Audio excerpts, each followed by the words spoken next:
फिर दीन का काम करना। फिरौन की लाश को कब दरिया में डूबी थी? मेरे अजीजों, अल्लाह ने इबरत का निशान बना दिया। जो जुल्म करता है उसका यही अंजाम होता है, जो लोगों को सताता है उसका यही अंजाम होता है। मेरे अजीजों, इस्लाम बढ़ रहा है, इस्लाम आगे बढ़ता जा रहा है। इस्लाम को कोई मिटा नहीं सकता। इस्लाम तेरी नब्ज ना डूबेगी हश्र तक, तेरी रगों में खून है रवा चार यार का।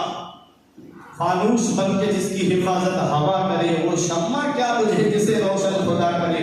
नूर हक इस्लाम है, उसको बुझा सकता है कौन? जिसका हामी हो खुदा, उसको मिटा सकता है कौन? हर चीज का बयान कुरान में, हर चीज का जिक्र कुरान में। इमाम गजाली के पास एक गैर मुस्लिम आया, मुसलमान नहीं है, गैर मुस्लिम है, और आके कहता है हजरत मैंने कुरान पढ़ा। आप हैरत से उसे देखने लगे, कहा कुरान पढ़ा? कहा हाँ। कहने लगा आपके कुरान में दावा है। कहा कौन सा? कहा कुरान में दावा है वला रत्नियों वला याबिसिन इल्ला फी किताबिल मुबीन, कोई खुशबूदार चीज ऐसी नहीं जिसका जिक्र कुरान में ना हो। आपने फरमाया बेशक हर चीज का जिक्र कुरान में है। उसने कहा हजरत एक बात बताओ। कहा क्या? कहा हजरत जब हर चीज का बयान कुरान में है तो सितारों की चाल का भी जिक्र कुरान में है? कहा हाँ है।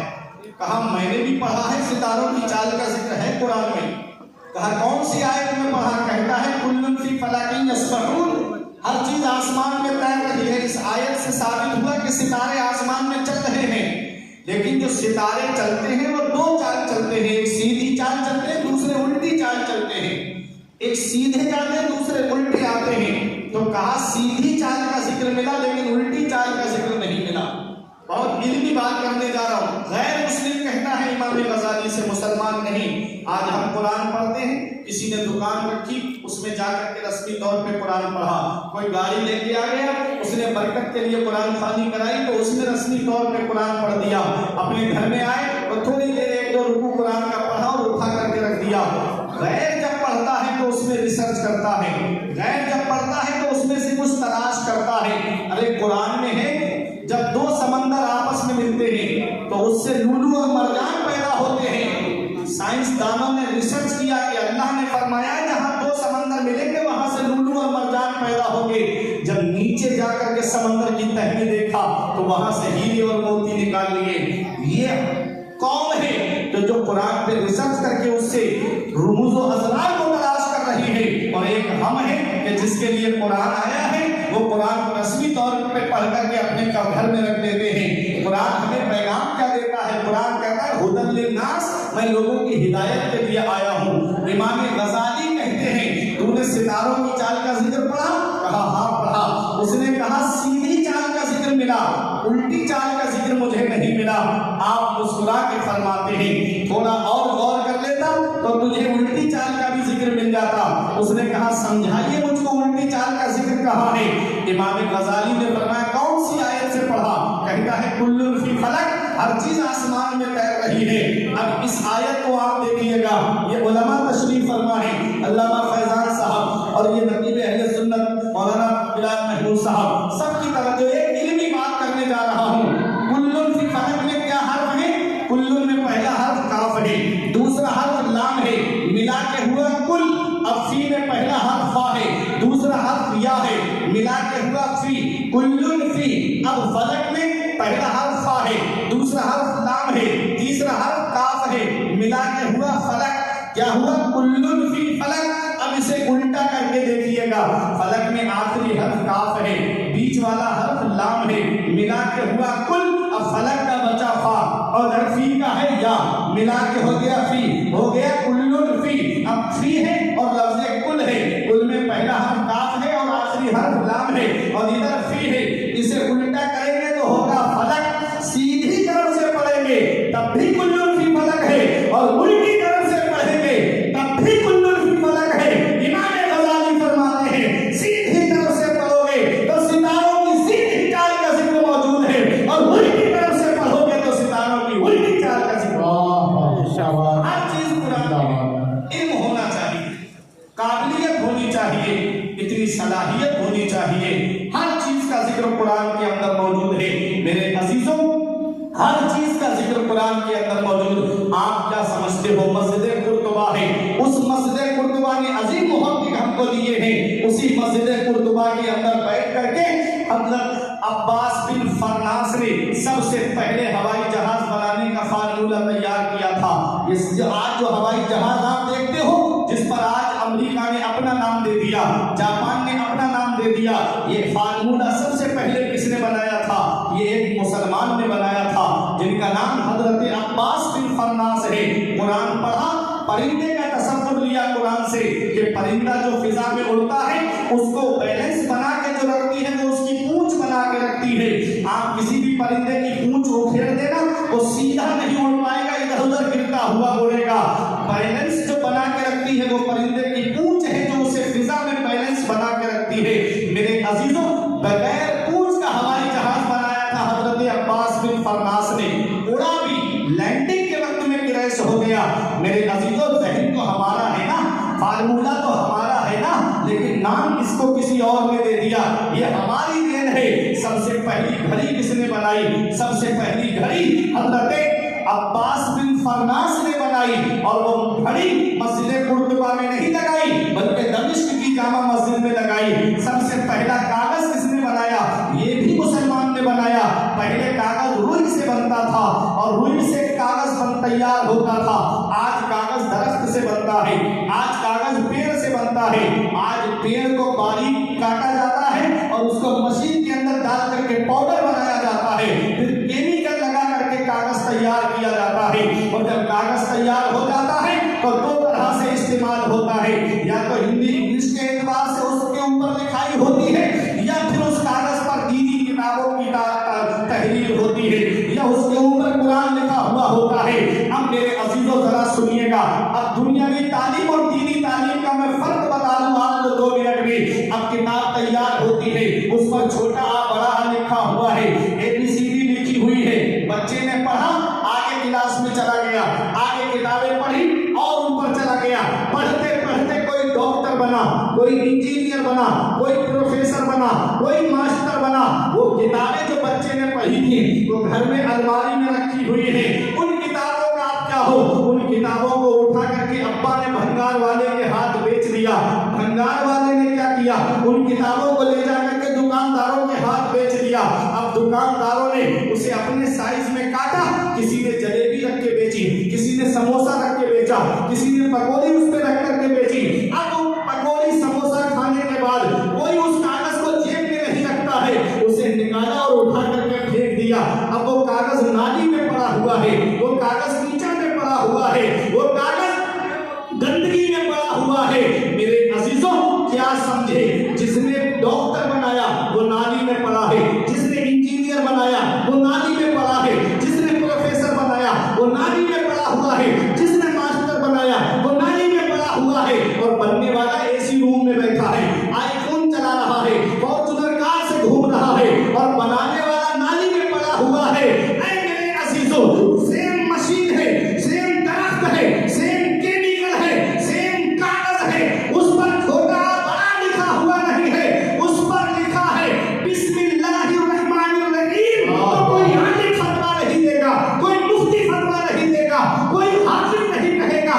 अल्लाह फरमाता है ला यमस्सुहु इल्लल मुताहहरून, जब तक वुजू न हो इसे हाथ नहीं लगाना, बगैर वुजू के इस कागज को छूना भी मत।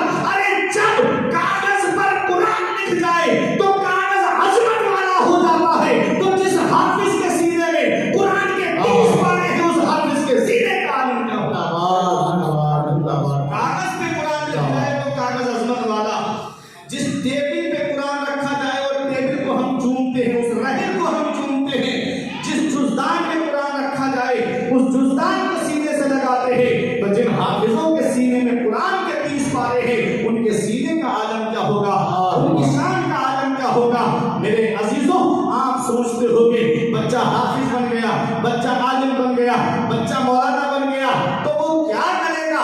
5-6 हजार की तनख्वाह में कैसे गुजारा होगा? 8-10 हजार की तनख्वाह में इतनी महंगाई के दौर में कैसे उसके घर का गुजारा होगा? मेरे अजीजों, तुम्हें क्या पता? मन यत्तकिल्लाह यजअल लहू मखरजन व यरज़ुकहु मिन हैसु ला यहतसिब व मन यतवक्कल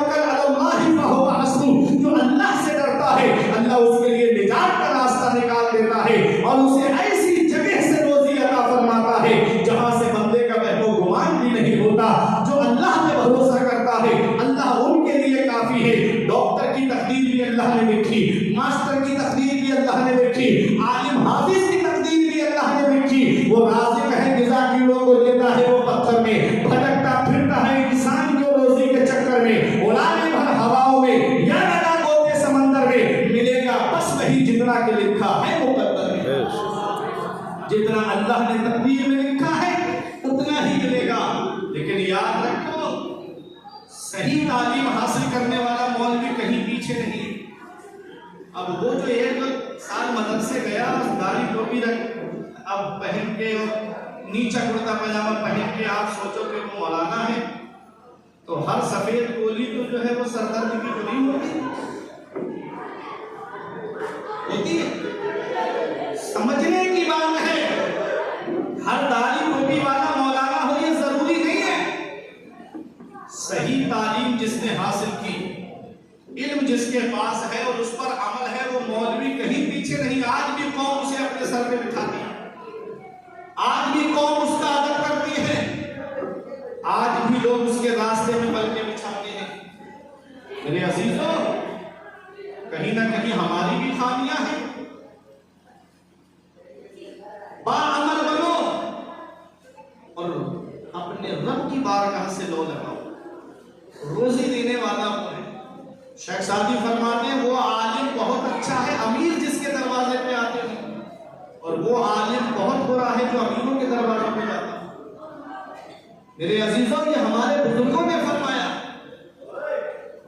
आज हम अपने बच्चों को दीनी तालीम हासिल करने मदरसे में इसलिए नहीं भेजते कि आज हमारी ये ज़हनियत और सोच बन गई है कि अगर मौलाना बनेगा तो करेगा क्या, या इमामत या किसी मदरसे में पढ़ाएगा।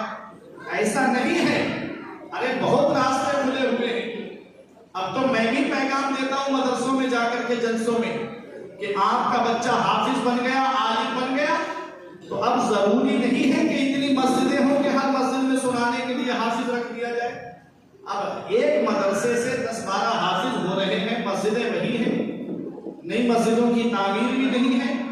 तो अब बाज़ मस्जिदों में लगे हुए हाफिज हैं, पुराने हाफिज हैं, वही सुनाने आएंगे। तो अब जरूरी तो नहीं है कि हर मस्जिद में हाफिज रख लिया जाए, जरूरी तो नहीं है कि हर आलिम को जो है इमामत का मुसल्ला ही मिल जाए, या ये भी जरूरी नहीं कि हर आलिम को पढ़ाने के लिए दरसगाह मिल जाए। अब इतने मदरसे भी नहीं है। तो मेरे अजीजों, सिर्फ इसी पे इक्तिफा करके मत बैठो। बेशक ये बड़े मनसब हैं, किस्मत वालों को मिलते हैं ये मनसब, लेकिन इसके आगे रास्ते खुले हैं। यूनिवर्सिटी के रास्ते खुले हैं, कॉलेज के रास्ते खुले हैं। तुम्हारे लिए आगे की पढ़ाई, आगे की तालीम के रास्ते खुले हैं। आओ डॉक्टरी की तरफ आओ इंजीनियरिंग की तरफ आओ, तुम्हारे लिए और रास्ते खुले हैं। जब एक हाफिज कुरान वकील बनेगा तो वो कभी भी किसी दहशतगर्द और किसी बलात्कारी का मुकदमा नहीं लड़ेगा। जब एक हाफिज कुरान जज बनेगा तो कभी किसी को घूस लेके फैसला नहीं करेगा। जब एक आलिम दीन इंजीनियर बनेगा तो कभी भी वो मौलवी जैसे पुल पास नहीं कराएगा जिससे लोगों की जानें चली जाए। जब तुम्हारे बच्चे हाफिज कुरान आलिम दीन बनने के बाद में जब दुनियावी तालीम में आएंगे, अरे इनसे अच्छा ज़हन किसके पास होगा? इस उम्र में पूरा कुरान की जुबानी याद कर ले, 30 पारे जो जुबानी याद कर ले, 6666 आयतें जो जुबानी याद कर ले, उससे अच्छा ज़हन किसके पास होगा? अभी 2025 की रिपोर्ट आई है, तकरीबन 23 या 24 बच्चे जो आलिम दीन हाफिज कुरान थे, उन्होंने नीट की परीक्षा को पास किया है। क्या समझते हो, इनसे अच्छा ज़हन किसके पास होगा?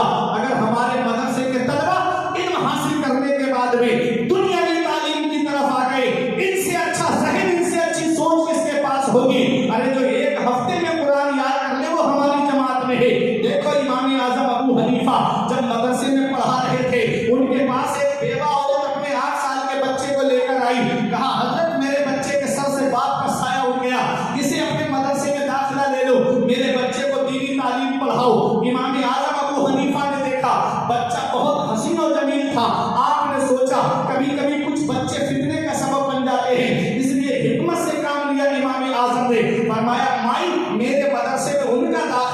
होता है जो बच्चे कुरान हिफ्ज करके आते हैं। आपने सोचा कि जब ये कुरान हिफ्ज करेगा 3-4 साल लग जाएंगे, बालिग भी हो जाएगा, दाढ़ी निकल आएगी, कोई मसला नहीं बनेगा। इसलिए हिम्मत से काम किया, कहा माई मेरे मदरसे में वो बच्चे दाखिला लेते हैं जो हाफिज कुरान बन के आते हैं। माँ का दिल टूट गया, आंखों में आंसू आ गए। तड़पता है कोई बच्चा तो माँ का दिल तड़पता है, और जब माँ तड़पती है तो फिर ज़मज़म निकलता है। माँ का दिल टूटा, बच्चे ने माँ के चेहरे की तरफ देखा, माँ रो रही थी, मायूस जा रही थी। बच्चे ने कहा माँ परेशान मत हो, अब पहले हाफिज कुरान बनेंगे तब इमाम की दरसगाह में पढ़ने के लिए आएंगे। बेटा माँ का हाथ पकड़ के घर ले आया।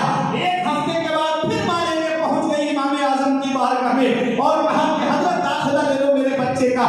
इमाम आजम ने फरमाया माई मैंने क्या कहा था कि मेरे मदरसे में उनका दाखिला होता है जो कुरान हिफ्ज करके आते हैं। माँ ने मुस्कुरा के कहा हजरत हाफिज कुरान बना के लाई हूँ, कुरान का हाफिज बना के लाई हूँ। तुम जानते हो जिसने एक हफ्ते में कुरान हिफ्ज किया वो कौन है? उसी को आज पूरी दुनिया इमाम मोहम्मद के नाम से जानती है, जिन्होंने हदीस की किताब मुअत्ता इमाम मोहम्मद को लिखा है, उसी को आज दुनिया इमाम मोहम्मद के नाम से जानती है। जिंदाबाद। एक हफ्ते में कुरान हिफ्ज कर लिया।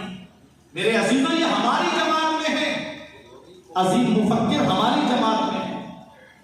जब ये मदरसे के तलबा दुनियावी तालीम की तरफ आएंगे तो इनसे अच्छा जहन किसके पास, इनसे अच्छी सोच किसके पास? ये मदरसे में पढ़ के आए हैं। आज होगा यह है, कोई बुरा ना माने मेरी बात का, मैं किसी को टारगेट नहीं करके बोल रहा हूँ, मैं कॉमन बात बोल रहा हूँ। आज हाल ये होता है कि बच्चा डॉक्टर बना या इंजीनियर बना, शहर में जाके हॉस्पिटल खोल के वो अपने मरीजों को देखेगा। इंजीनियर अपना ऑफिस खोल करके बैठ जाएगा, जब वक्त मिलेगा तब घर पे आएगा। माँ बाप गांव के अंदर है, पेड़ गांव में रह गए, फल शहर में पहुंच गए। माँ बाप ईद के मौके पे इंतजार करते, काश बेटा घर पे आ जाता। माँ बाप शब बारात में इंतजार करते कि काश बेटा घर पे आ जाता। माँ बाप बकरीद के मौके पे इंतजार करते, काश हमारे बेटे के कदम घर में आ जाते। और बेटा अपनी दुनिया में इतना मुस्तक़रक होता चला जाता है, इतना खोता चला जाता है, इतने काम बढ़ते चले जाते हैं कि वो उसे ये भी याद नहीं रहता कि मुझे माँ बाप के पास भी जाना है।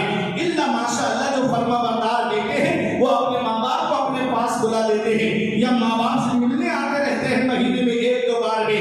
लेकिन अक्सरियत ऐसी है कि जो माँ बाप से कता ताल्लुक कर लेते हैं, फिर वो अपनी पोजीशन पे ध्यान देते हैं, अपने स्टेटस पे ध्यान देते हैं, अपने रुतबे पे ध्यान देते हैं।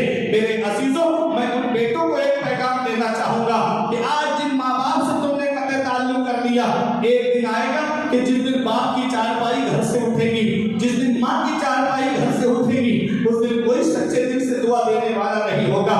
ये बाप है जो बेटा बाहर चला जाए हाथ उठा के दुआ करता रहता है कि मौला मेरे बेटे को सलामत रखना। ये माँ है जो बेटे के लिए दुआएं करती रहती है। बड़े बड़े हाथ से अल्लाह माँ की दुआ के वसीले से टाल देता है, बड़े बड़े हाथ से बाप की दुआओं के वसीले से टल जाते हैं। ये बेटा क्या जाने जिसे मोबाइल चलाने से फुर्सत नहीं, जो 2-2 घंटे बैठ करके IPL देखेगा और 10 मिनट अपने बाप से बात नहीं करता। बाप बेटे एक चारपाई पे बैठे रहे, बेटा मोबाइल चलाता रहेगा, बाप से बात करने की तौफीक नहीं होगी। याद रखना एक दिन मोबाइल होगा तेरे पास लेकिन बाप नहीं होगा, मोबाइल होगा तेरे पास लेकिन माँ की आवाज सुनाई नहीं देगी। फिर तुम तलाश करोगे कोई सच्चे दिल से मुझे दुआ दे दे। आलिम साहब के पास जाके कहो कि हजरत दुआ दे दो, हर एक की दुआ में आपको मतलब मिलेगा। बगैर मतलब की अगर कोई दुआ देता है तो वो हमारी माँ है और हमारा बाप है। इन्हें कोई मतलब नहीं होता जो सच्चे दिल से औलाद को दुआ देते हैं। मेरे अजीजों, आज वही माँ बूढ़ी हो, आज वही बाप बूढ़ा हो जाए, हम उससे बात तक नहीं करते, हम उससे कलाम तक नहीं करते। याद रखना बाप आंगन में लगे हुए पेड़ की तरह है। ये हमारे बुजुर्गों ने कहा बाप आंगन में लगे हुए पेड़ की तरह है। जिस दिन शिद्दत की गर्मी पड़ती है, जब शिद्दत की धूप पड़ती है, जब गरम गरम लू के थपेड़े होठों को खुश्क कर देते हैं, ऐसे आलम में आदमी पेड़ के नीचे बैठ जाए सुकून मिल जाता है। गर्मी में पेड़ के नीचे बैठ जाओ आराम मिल जाएगा। और जब पेड़ कट गया तो धूप भी परेशान करेगी, गरम गरम लू के थपेड़े भी परेशान करेंगे। हमारे बुजुर्गों ने कहा बाप आंगन में लगे हुए पेड़ की तरह है। पेड़ के पत्ते दोपहर में तोड़ के देखना, ऊपर से गर्म होते हैं, नीचे बैठने वाले को छांव पहुंचाते हैं। बाप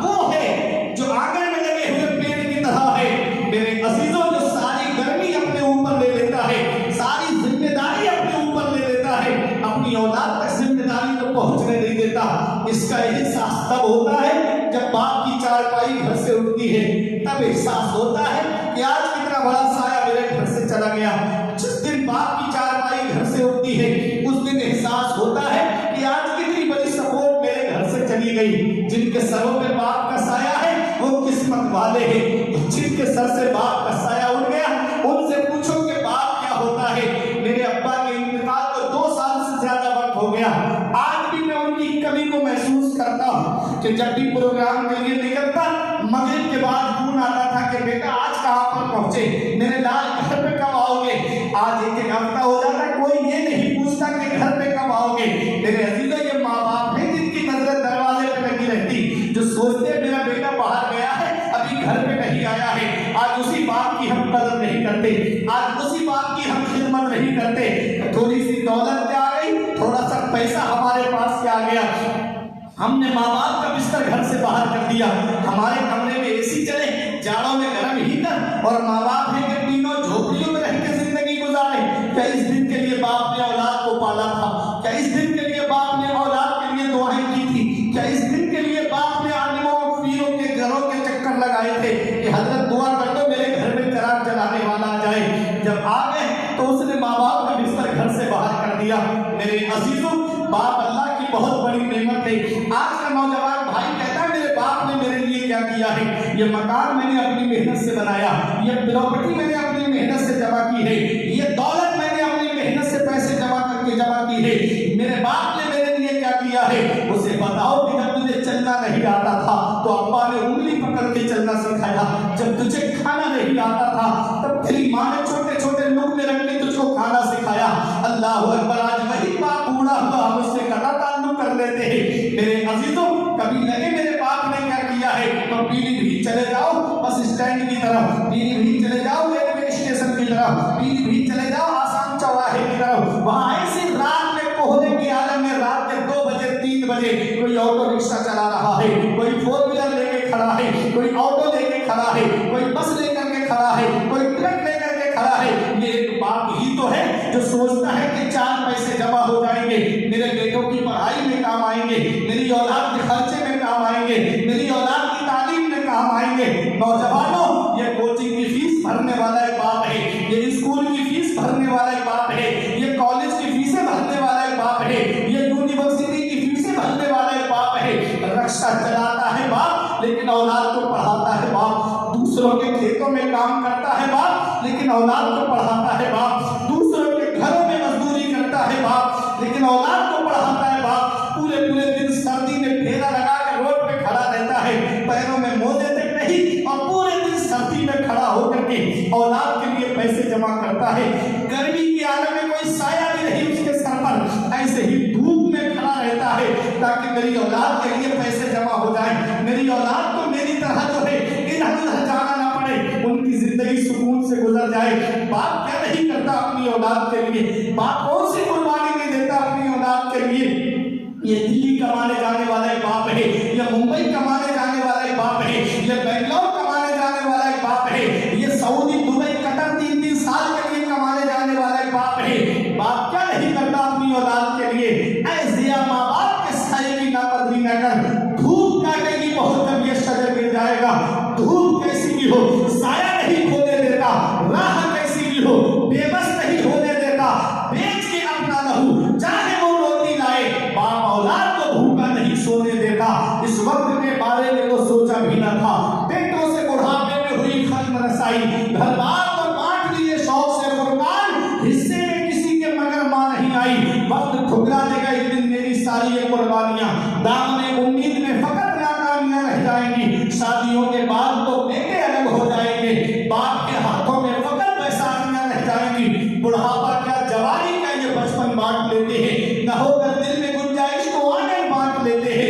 नहीं मंजूर हिस्से में किसी बेटे को अपनी माँ, मगर आपस में बूढ़ी माँ के कंगन बांट लेते हैं। दिया था अब्बा ने तो एक झूमर बेच डाला था, खुशी से अपने अरमानों का दफ्तर बेच डाला था। बुलंदी मिल गई तो भूल बैठे हैं वही बेटे कभी जिनके लिए अम्मी ने जेवर बेच डाला था। बुलंदी